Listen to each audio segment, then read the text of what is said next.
Hi guys, I just wanted to have a talk to you about assignment 2, which is due on the 1st of April. I guess the assignment in itself looks fairly simple. It covers the materials that you will have studied in modules 1 and 2. There are a few, not tricks, but just things that you should look out for in preparing your answer to maximise your marks. So I guess in question 1 you've got 10 true false. Now that looks quite easy on the surface, but remember I'm looking for the statement as to why it is false. Okay, that's a critical component. So you might say, okay, well, A is false, and then talk about something quite, non-specific in terms of why it's false. I really want a specific statement about what actually makes that statement false. And I think a good way to get that focus in your mind is to perhaps say, this statement is false because, and it really does focus you in on why that statement is actually false. So you don't, if there is a true statement, and there may be in that group of 10, you don't need to say anything more. You just need to write true. But if you believe the statement is false, then you need to say false and then tell me why it is false. Okay, so that's the tricky part there. Also, you need to reference any material. Where do you get the notions? Where do you get the ideas that you're using?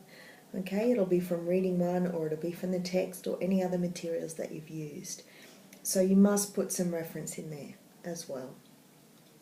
In question 2, okay, you've got 2 calculations. You must show me all your workings. And then in the third part, or part C, it's really just asking you for an analysis of when a company would choose one of those short-term instruments over another.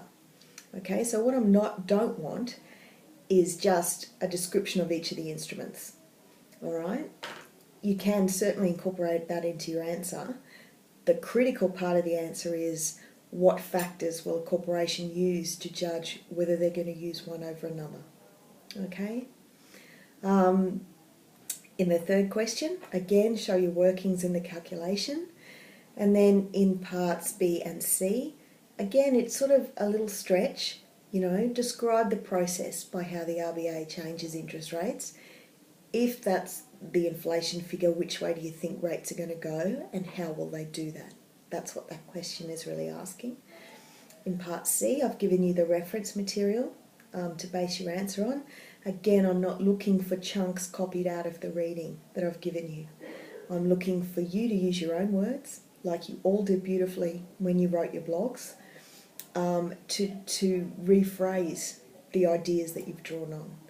Okay, so look, I hope that helps. Now, I realise I've made the due date Easter Monday.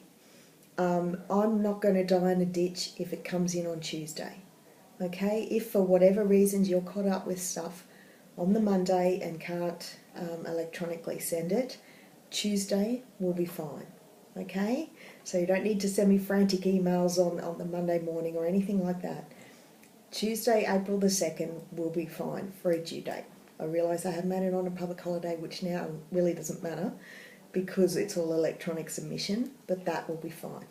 Okay guys, have a happy and safe Easter, and I'll talk to you again soon. Thanks.